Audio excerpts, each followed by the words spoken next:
The Jewish diaspora or exile refers to the dispersion of Israelites, Judahites, and later Jews out of what is considered their ancestral homeland and the communities built by them across the world. In terms of the Hebrew Bible, the term exile denotes the fate of the Israelites who were taken into exile from the Kingdom of Israel during the 8th century BCE, and the Judahites from the Kingdom of Judah who were taken into exile during the 6th century BCE. While in exile, the Judahites became known as Jews, Mordecai the Jew, from the Book of Esther being the first biblical mention of the term. The first exile was the Assyrian exile, the expulsion from the Kingdom of Israel by Tiglath-Pileser III of Assyria in 733 BCE, and its completion by Sargon II with the destruction of the kingdom in 722 BCE. After the end of the 3-year siege that Shalmaneser V started in Samaria, it continued with the exile of a portion of the population of the Kingdom of Judah in 597 BCE with the Babylonian exile. The Babylonian exile ended after 70 years with Cyrus' a declaration that the exiled Jews would be allowed to return to Jerusalem and build the second temple in Yehud Medinata, an autonomous province of the Achaemenid Empire. Following the siege of Jerusalem in 63 BCE, the Hasmonean kingdom became a protectorate of Rome, and in 06 CE was organized as the Roman province of Judea. The Jews revolted against the Roman Empire in 66 CE during the period known as the First Jewish-Roman War, which culminated in the destruction of Jerusalem in 70 CE. During the siege, the Romans destroyed the Second Temple and most of Jerusalem. This event marks the beginning of the Roman exile, also called Edom exile. Jewish leaders and elite were exiled, killed or sold into slavery. In 132 CE, the Jews under Bar Kokhba rebelled against Hadrian. In 135 CE, Hadrian's army defeated the Jewish armies and Jewish independence was lost. As punishment, Hadrian changed the name of Jerusalem to Aelia Capitolina, turned it into a pagan city and banned the Jews from living there. Judea and Samaria was renamed by Hadrian to Syria Palestina. Throughout much of Jewish history, most Jews lived in the diaspora. Origins of the term. The Greek word delta iota alpha sigma pi omicron rho alpha appears in the ancient Greek translation of the Old Testament known as the Septuagint. Sigma eta delta iota alpha sigma pi omicron rho nu pi alpha iota sigma beta alpha sigma iota lambda epsilon iota alpha iota sigma tau sigma gamma sigma in all kingdoms of the earth. In Talmudic and post-Talmudic rabbinic literature, this phenomenon was referred to as galut, a term with strongly negative connotations, often contrasted with gula. The modern Hebrew concept of tefutzot, scattered, was introduced in the 1930s by the Jewish American Zionist academic Simon Rorodovich, who to some degree argued for the acceptance of the Jewish presence outside of the land of Israel as a modern reality and an inevitability. The Greek term for diaspora also appears 3 times in the New Testament, where it refers to the scattering of Israel, i.e., the 10 northern tribes of Israel as opposed to the southern kingdom of Judah, although James refers to the scattering of all 12 tribes.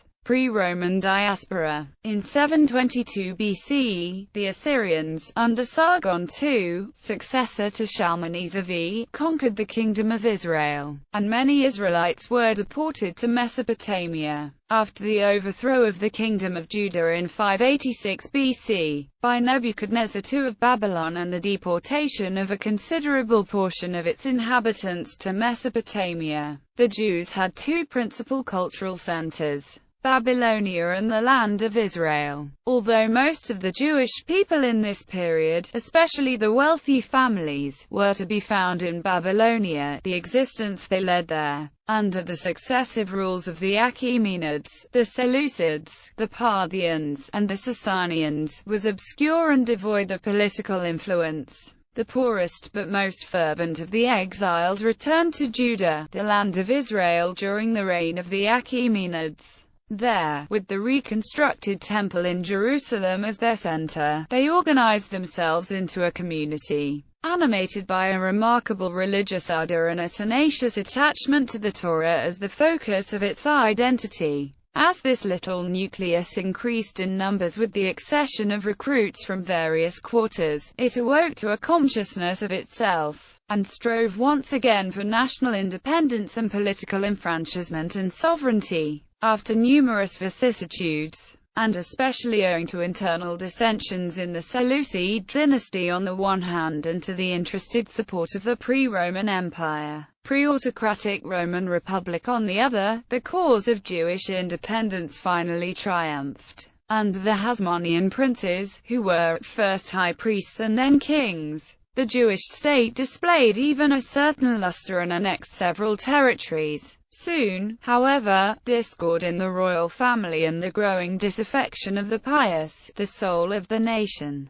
toward rulers who no longer evinced any appreciation of the real aspirations of their subjects made the Jewish nation easy prey for the ambition of the now increasingly autocratic and imperial Romans. The successes of the Seleucids. In 63 BC, Pompey invaded Jerusalem, the Jewish people lost their political sovereignty and independence, and Gabinius subjected the Jewish people to tribute.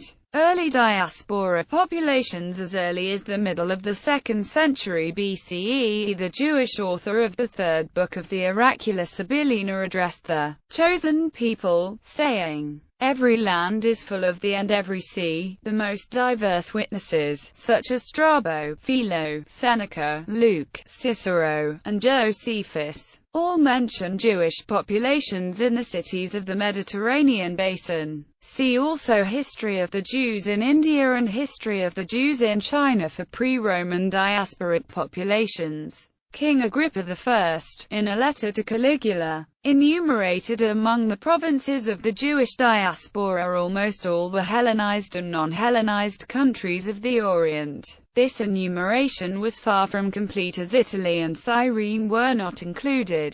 The epigraphic discoveries from year to year augment the number of known Jewish communities but must be viewed with caution due to the lack of precise evidence of their numbers. According to the ancient Jewish historian Josephus, the next most dense Jewish population after the land of Israel and Babylonia was in Syria, particularly in Antioch and Damascus, where 10,000 to 18,000 Jews were massacred during the Great Insurrection. The ancient Jewish philosopher Philo gives the number of Jewish inhabitants in Egypt as 1 million, one-eighth of the population. Alexandria was by far the most important of the Egyptian Jewish communities. The Jews in the Egyptian diaspora were on a par with their Ptolemaic counterparts, and close ties existed for them with Jerusalem. As in other Hellenistic diasporas, the Egyptian diaspora was one of choice, not of imposition. To judge by the accounts of wholesale massacres in 115 BCE, the number of Jewish residents in Cyrenaica, Cyprus, and Mesopotamia was also large. At the commencement of the reign of Caesar Augustus, there were over 7,000 Jews in Rome. Many sources say that the Jews constituted a full one-tenth of the population of the ancient city of Rome itself.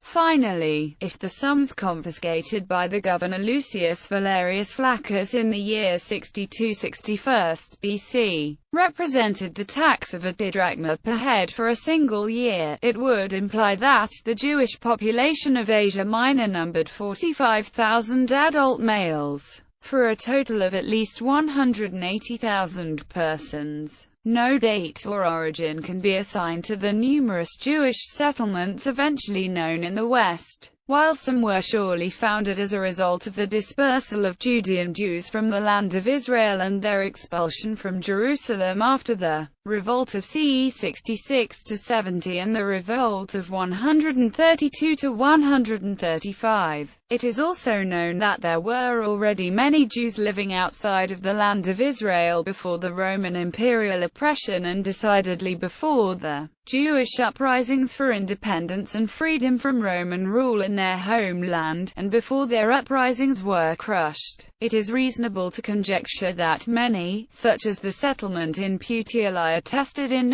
04 BC, went back to the late Roman Republic or early Empire, and originated in voluntary emigration and the lure of trade and commerce. Roman destruction of Judea. Roman rule, which began in 63 BCE, continued until a revolt from CE 66–70, a Jewish uprising to fight for independence, was eventually crushed after 4 years, culminating in the capture of Jerusalem and the burning and destruction of the Temple, the center of the national and religious life of the Jews throughout the world. Jerusalem was also destroyed. The Jewish diaspora at the time of the Temple's destruction, according to Josephus, was in Parthia, Babylonia, Arabia, as well as some Jews beyond the Euphrates and in Adiabene. In Josephus' own words, he had informed the remotest Arabians about the destruction. Exactly when Roman anti-Judaism began is a question of scholarly debate. However, historian H.H. Ben Sasson has proposed that the crisis under Caligula was the first open break between Rome and the Jews. The complete destruction of Jerusalem and the settlement of several Greek and Roman colonies in Judea and the land of Israel, indicated the intention of the Roman government to prevent the political regeneration of the Jewish nation and sever the connection to their homeland. Nevertheless, 40 years later the Jews put forth efforts to recover their former freedom. With Israel exhausted, they strove to establish commonwealths on the ruins of Hellenism in Cyrene, Cyprus, Egypt, and Mesopotamia. These efforts were suppressed by Trajan, and under the Emperor Hadrian the same fate befell the attempt of the Jews of Israel in a new uprising to regain their independence. From this time on, in spite of unimportant movements under Antoninus, Marcus Aurelius, and Severus, the Jews, reduced in numbers, destitute, and crushed, lost their preponderance in their own homeland. Jerusalem had become, under the name of Aelia Capitolina, a Roman colony, an entirely pagan city. Jews were forbidden entrance on pain of death, except for the day of Tisha B'Av. See also Anti-Judaism in the Roman Empire. Yet despite the decree, there has been an almost continual Jewish presence in Jerusalem for 3,300 years,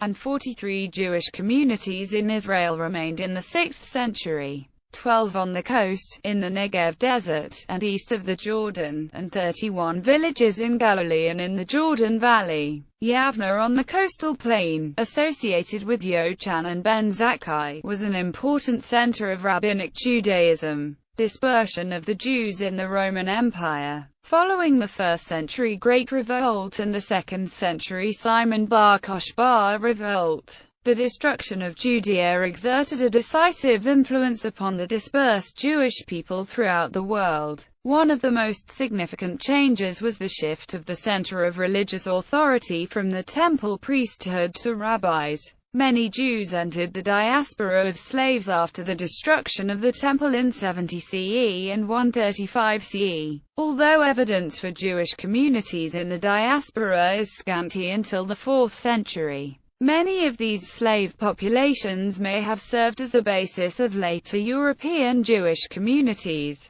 while the majority of Jews lived outside Judea rather than in it, and long before the destruction of the Temple. The majority of Jewish people were already living in the diaspora, with perhaps as many as 1 million in Alexandria for example. The Romans did not distinguish between Jews inside and outside of the land of Israel, Judea. They collected an annual temple tax, thereby treating all Jews as a distinct ethno-national group. The revolts in and suppression of communities in Egypt, Libya and Crete in 115–117 CE likely decimated the Jewish diaspora population. After the Bar Kokhba revolt of 132–135 CE, the Romans engaged in mass executions and enslavement, and destroyed large numbers of Judean towns, forbidding Jews from settling in Jerusalem or its environs. There was no further Jewish government or overarching legal system thereafter in Judea. This effectively turned the expatriate Jews of the diaspora into a permanently exiled people with no national homeland. Restrictions further alienated and marginalized remaining Jews in the Negev and Galilee and favored the settlement of culturally pagan Syro-Phoenicians and others. It was at this time that Judea became normatively known as Syria Palestina. The name reflected both the large-scale killing of Jews during the suppression of the Second Jewish Revolt, and a Roman policy, first pagan, then Christian, to alienate Jews from the land of Israel and Judea, ensuring that no Jewish temple, Jerusalem or state ever rose again. After this failed Jewish uprising, the majority of Palestinian Jews were sold as slaves, killed or forced to seek refuge outside Palestine. In addition, Hadrian encouraged non-Jews to settle the land. Although Jews maintained their presence in Palestine, they became disposed and dispersed people. The concept of a Jewish people in exile entered normative medieval Jewish, Christian and Islamic thought and discourse. The widespread popular belief that there was a sudden expulsion of Jews from Judea, Syria Palestina in 70 or 135 CE that led to the creation of the diaspora is not correct. The concept of exile is negligible in serious Jewish historical discussions. The diaspora was a process that occurred over centuries, starting with the Assyrian destruction of Israel, the Babylonian destruction of Judah, the Roman destruction of Judea, and the subsequent rule of Christians and Muslims. After the revolt, the Jewish religious center shifted to the Babylonian Jewish community and its scholars. The destruction of the Second Temple was responsible for a seismic change in communal Jewish self-perception and of their place in the world. For the generations that followed, the event came to represent a fundamental insight about the Jews who were to become an exiled and persecuted people for much of their history. According to Israel Yuval, the Babylonian captivity created a promise of return in the Jewish consciousness which had the effect of enhancing the Jewish self-perception of exile after the destruction of the Second Temple, albeit their dispersion was due to an array of non-exilic factors.